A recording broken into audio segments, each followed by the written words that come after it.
আল্লাহ পাক রব্বুল আলামিন এই পৃথিবীর জমিনে যত মানুষ সৃষ্টি করেছেন, এই আসমানের নিচে জমিনের উপরে যত প্রাণীকুলকে আল্লাহ পাক রব্বুল আলামিন সৃষ্টি করেছেন, মানুষদের চাইতে সম্মানিত করে দামি করে পৃথিবীর মধ্যে আর কোনো প্রাণীকে সৃষ্টি করেন নাই। আপনাকে আমাকে তো বানানো হয়েছে আর সকল মখলুকাত। আমার চাইতে আপনার চাইতে পৃথিবীর জমিন আর কোনো দামি প্রাণী নাই। পড়েন সুবহানাল্লাহ। কিন্তু এই মানুষ কখন দামি হবে?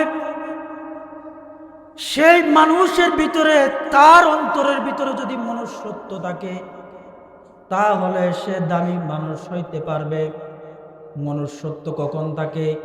দ্বীনের বুঝ, দ্বীনের জ্ঞান যাদের অন্তরের ভিতরে থাকবে, তারা হলো পৃথিবীর জমিনে শ্রেষ্ঠ মানুষ।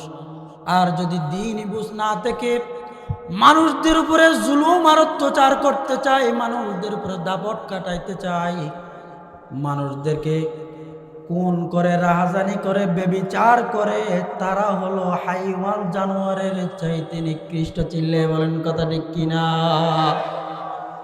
আজকে দেখেন দুনিয়ার দিকে, দেখেন না, মাহফিলে আসার আগে আমাদেরকে বলা হয় হুজুর রাজনৈতিক কোনো বক্তব্য দেওয়া। তো চিন্তা করলাম, আমি চিন্তা করলাম, কোরআনে কি রাজনীতি নেই? কথা বলেন, আর আওয়াজ দিয়ে বলেন।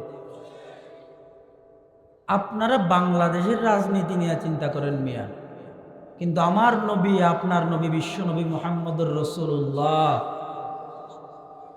সাল্লাল্লাহু আলাইহি ওয়াসাল্লামকে গোটা দুনিয়া নয়, আখিরাতের পর্যন্ত নবী বানিয়ে পাঠিয়েছেন কে? আমরা তো সেই নবীর উম্মত।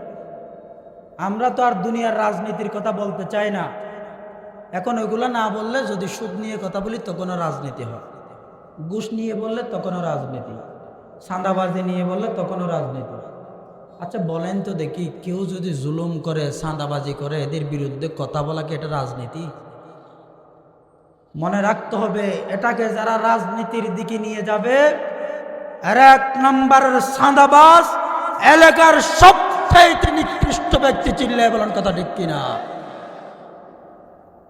এলাকার নিকৃষ্ট ব্যক্তি যারা চাঁদাবাজের বিরুদ্ধে, দর্শনের বিরুদ্ধে, জুলুম, খুন, রাজনীতির বিরুদ্ধে কথা বললে সেটাকে রাজনীতি বলতে পারে? কেমনে বলবো? আমি যদি আপনার উপরে জুলুম করি, চাঁদাবাজি করি, আপনার রাইল টেলি, তাহলে আমাকে যদি কেউ বাধা দেয়, তখন আমি যদি বলি আমি তো অমুক, তুই আমার দলের বিরুদ্ধে বললি বা আরেকটা বলছে, তাহলে কি সেটা অপরাধ আমার নাকি যে বলছে তার? কি মানুষের দিমাগ কোথায় চলে গেছে আজকে! কিভাবে মানুষের এই কাজগুলা করে আমার বুঝে আসে না। আপনাকে আমাকে আল্লাহ পাক কত মুহাব্বত করে সৃষ্টি করছেন জানেন?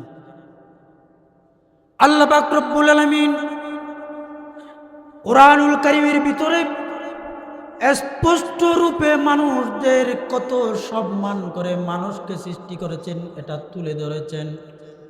আল্লাহ কুরআনুল কারীমের মধ্যে বলেন, ওয়ালাকাদ কাররামনা বানি আদম ওয়া হামালনাহুম ফিল বাররি ওয়াল বাহর ওয়া রাযাকনাহুম মিনাত তাইয়্যিবাত ওয়া ফাদ্দালনাহুম আলা কাসীরিম মিম্মান খালাকনা তাফদীলা।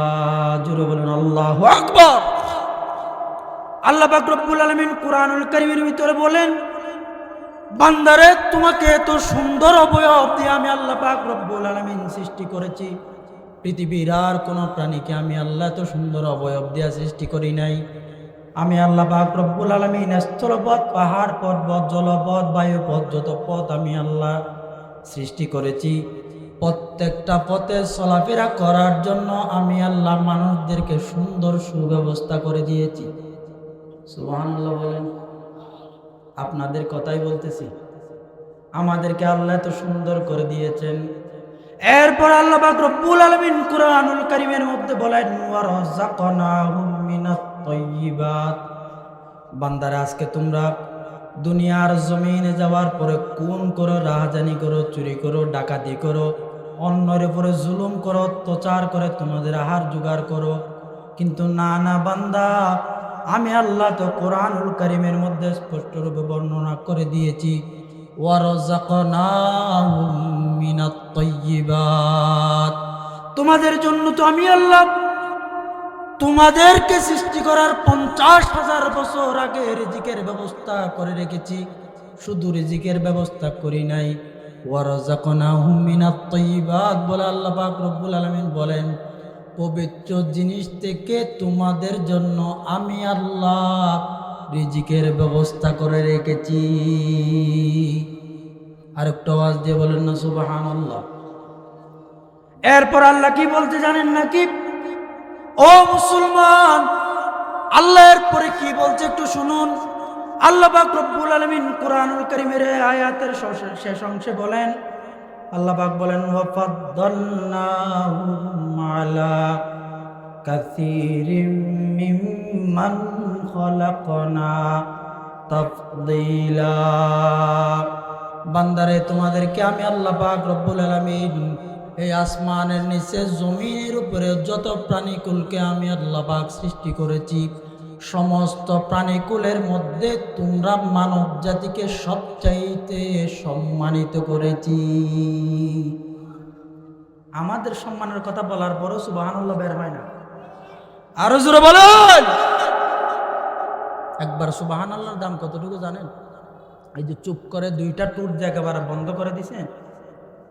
সুলাইমান আলাইহিস সালাতু ওয়াস সালামকে আল্লাহ পাক গোটা দুনিয়ার রাজত্ব দিয়ে পাঠিয়েছেন। সুলাইমান আলাইহিস সালাতু ওয়াস সালামকে সুলাইমান আলাইহিস সালাতু ওয়াস সালাম তার উম্মতদেরকে বলেন, একবার সুবহানাল্লাহর দাম কতটুকু জানো? আমি এই সুলাইমানের এই বাদশাহিত্বের যত দাম, একবার মুমিন মুসলমানদের সুবহানাল্লাহ তার চাইতে 1000 কোটি গুণ আল্লাহর কাছে দাম বেশি। আজকে মাহফিলে আসার পরেও যে আপনি সুবহানাল্লাহ আলহামদুলিল্লাহ পড়তে পারেন না, বাবা কোথায় পড়বেন বলেন? কোথায় পড়বেন? ঘরে গিয়া কি এগুলা পড়ে কেউ? আজকে এখানেও পড়তেছেন না, কোথায় পড়বেন? আমাদের এই তো হতবাগা হলাম কেমনে? একবার যদি কোনো বান্দা আল্লাহ বলে ডাক দিতে পারে, সাথে সাথে 4000 গুণ আল্লাহ ক্ষমা করে দিবে। শুধু 4000 গুনাহ ক্ষমা করবে না, 4000 নেকি আল্লাহ তার আমলনামায় লিপিবদ্ধ করে দিবে। 4000 রহমতের দরজা আল্লাহ আরশ থেকে খুলে দিবে। 4000 দরজা জানালাওয়ালা একটা ঘর আপনার জন্য আমার জন্য আল্লাহ জান্নাতে তৈরি করে দিবে। কিন্তু আজকে আমরা এগুলো পড়ি না। ওই যতক্ষণ হই হই থাকে ততক্ষণ মানুষ থাকে, এরপরে মানুষ চলে যায়। হুজুর রাজা আমলের কথা বলে এগুলো শুনতে রাজি হয় না। বাবা, আয়োজক কমিটি যদি চিন্তা করে আমার কেমনে মানুষ বেশি হবে, এভাবে আমি আয়োজন করব। আমার মতো যারা হতভাগা আলোচক আছে এরা যদি মনে করে আমি কেমনে ভাইরাল হব, এই চিন্তাধারা যদি তাকে, আপনারা যারা আসছেন এদের যদি চিন্তা থাকে কেমনে আওয়াজ শুনবো, কত সুর সুন্দর হবে, এই চিন্তাধারা যদি তাকে কিয়ামত পর্যন্ত হেদায়েতের রাস্তা পাবে। ইখলাসের নিয়তে যেই বলো কোরআনের কথা, হাদিসের কথা। আজকে আমরা লক্ষ লক্ষ টাকা দিয়ে মাহফিল করি, মসজিদের ইমাম সাহেবের বেতন 5000 টাকা। সে যদি অনুরোধ করেও বলে ভাই আমাকে একটু আসরের পরে সময় দিয়ে, আসরের পরে সময় দেওয়ার জন্য রাজি হয় না। আছে না নাই বলে? কিন্তু আলহামদুলিল্লাহ আজকে এখানে দেখলাম দুপুরের পর থেকে সব এলাকার আলেম, সুবহানাল্লাহ বলেন। তার মানে এই কমিটির অন্তর ভালো আছে।